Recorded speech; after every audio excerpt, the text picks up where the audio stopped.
Pull up a chair, get comfortable.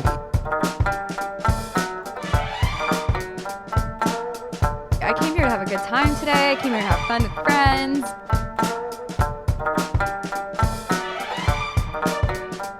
You like that nerd speak. 3, 2, 1, 0. Nice to be in orbit. Now, part 3 of this episode of the Manufictioners Club and the Iron Man armor development, in which we reflect on Tony's outrageous good fortune. We introduce Ho Yin Sen as a stakeholder, detail the lifestyle advantages of being a Vietnamese warlord, and we get our first spoiler alert siren. Enjoy.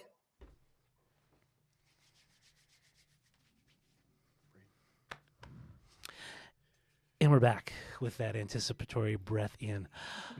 Okay, that tells you that the break is over. At least that's how I was always taught growing up.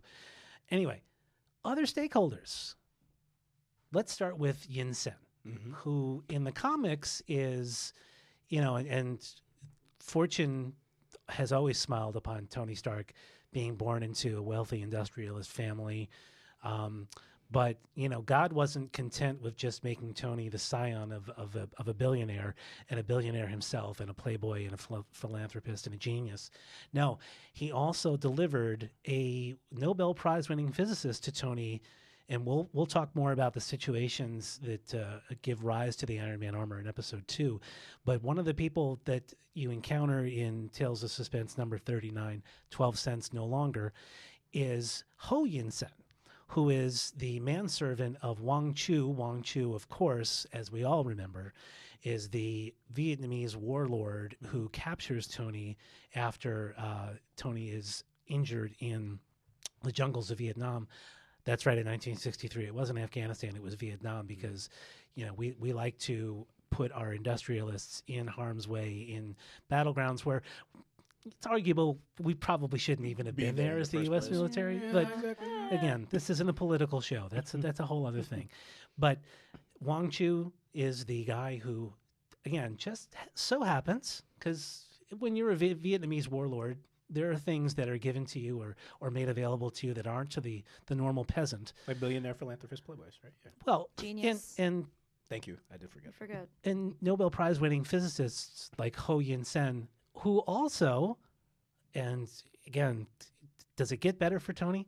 This is one of Tony's highly regarded academic examples. Oh, that's so sweet. So Tony gets injured, captured, but here's the golden parachute for Tony. Here's not only another guy that's, pretty intellectually impressive as a Nobel Prize winning physicist, but just happens to be a guy you really look up to. So Ho Yin Sen is someone, and again, we'll get into this in more detail in episode 2, who helps Tony develop Mark I, as we would refer to it in comic book lore, the first version of the Iron Man armor. But I would argue Ho Yin Sen is a stakeholder because he thinks he's going to escape with Tony. Now, spoiler alert, take off those headphones if you don't want to hear this till episode 2. Beat. Ho Yin Sen does not escape with Tony. He winds up giving up his life to allow Tony to escape. But up until that point, Ho Yin Sen is on board with, I'm going to help this guy get out of here because I'm going to be standing behind him while he's absorbing those bullets in that Iron Man armor so that I don't get killed, and we're going to escape together, and we're going to go off and take physics to a whole new level. Yep. I'm going to get that second Nobel Prize. I'm going to be reunited with my family. I'm probably going to enjoy a cheeseburger like Tony did when he got out of Afghanistan in the movie. Yep. That sounds so good. Yeah, I went meta. I did. And get used to it because it's going to happen again. But I would say he's definitely a stakeholder because he thinks he's going to get out of there by helping to develop the Iron Man armor. Yeah. He cares. He's invested, to go back to Zaheen's characterization of a stakeholder earlier. He's someone who's invested in that technology. Yeah. And you got to think, in the context of that situation, Ho Yin Sen has helped develop the magnet that's keeping the shrapnel out of Tony's heart. Yep. But in the back of his mind, isn't Ho Yin Sen thinking, if this Stark guy dies, I've got this Iron Man armor. I'll get out of here one way or the other.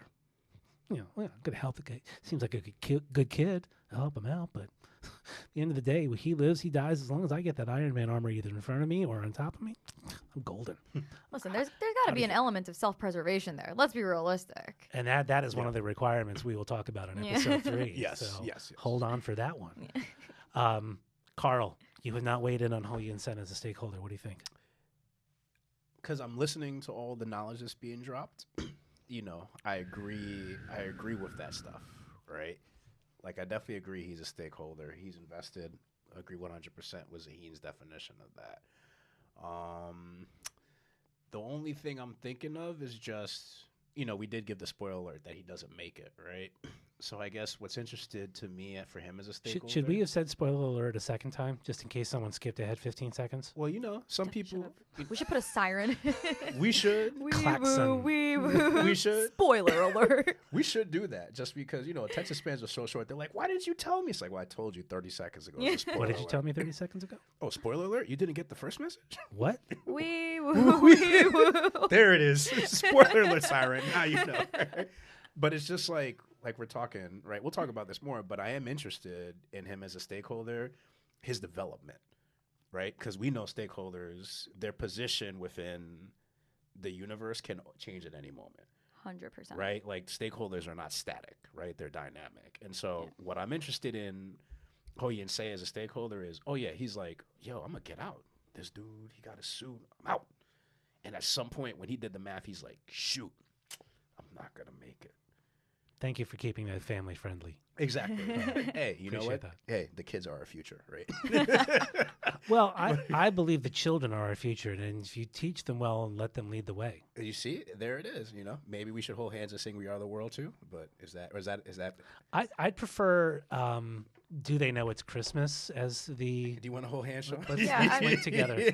Let's link together. You're going to leave me? Kumbaya, my Lord.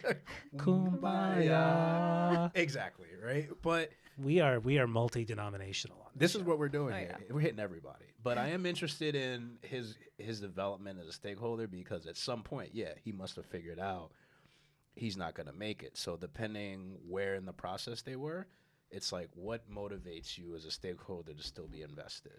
I'm What- so glad you brought that up because that was literally my exact question. It's so true. I have no familiarity with any of, everyone knows But Tony you can Stark. still enjoy the conversation. Well, of course. That's important. Well, so what my question is, I don't know what Ho Yun Sen is like, what his personality is like. Is he someone who would be vindictive because he realizes I'm not going to make it and try and sabotage, or does he try and preserve legacy? What's the sitch? And this is where there's a bonus episode springing up in my mind where we get into the whole magical Negro concept of the Stephen King books. Yep. Because there's very much that, and this predates Stephen King, as far as I know. Yep. I don't think he started writing till the late 60s, early 70s. But there's definitely a magical Asian, I guess, aspect to Ho Yun Sen, in that Yes. he's there strictly as a plot device. So he's there to be the helpful assistant to help the white man escape. And for those of you who have not actually looked at, and I'm not necessarily making a plug for Marvel, although Marvel, we're listening. If you have the opportunity to get the digital version, because I'm sure that there aren't that many paper versions out there, and most people probably couldn't afford them at this point anyway. $10,000. Save up, guys. The digital version is only like $1.99, well within most people's budgets. But anyway, strongly advise going back to that original issue, because the obnoxiously hey, let's acknowledge 1963 is a different time, but still the obnoxiously racist coloring of Wang Chu and Ho Yun Sen. I would say they're it's not literally just the, yellow. Yeah, I would say it's not just the coloring, but it's also the features are Yes. like just drastically like caricaturized, Yes, which they're Fu is Manchu. Yeah. just it's it's not great. Oh no, 100%. Yeah. It's what the kids today would call problematic. Yeah. Anyway, so Ho Yin Sen, stakeholder. Before we wrap up this episode, I think we have another important stakeholder, not from the original comic book, because I would say in the original book, it's Tony and Ho Yin Sen. Yep. Even though Wang Chu considers himself a stakeholder, because he's the one that says, here, build this weapon using these parts that I have lying around. I will say, sorry to interrupt. Oh, you don't need to apologize. Never. Then you know what? I'm not sorry. Sally forth. So if someone, and I just want to get your opinion on this, if someone thinks of themselves as a stakeholder, but you know, if I'm building something, I don't really care what they think. Are they actually a stakeholder? To what extent do we have to appease them in order to sort of continue forward? So, because with my, again, minimal understanding of the situation here, you know, my understanding is there is a bit of appeasement that does have to happen. So even though Tony may not actually be, you know, making this for him, there is a bit of stakeholder-ishness there, I would say.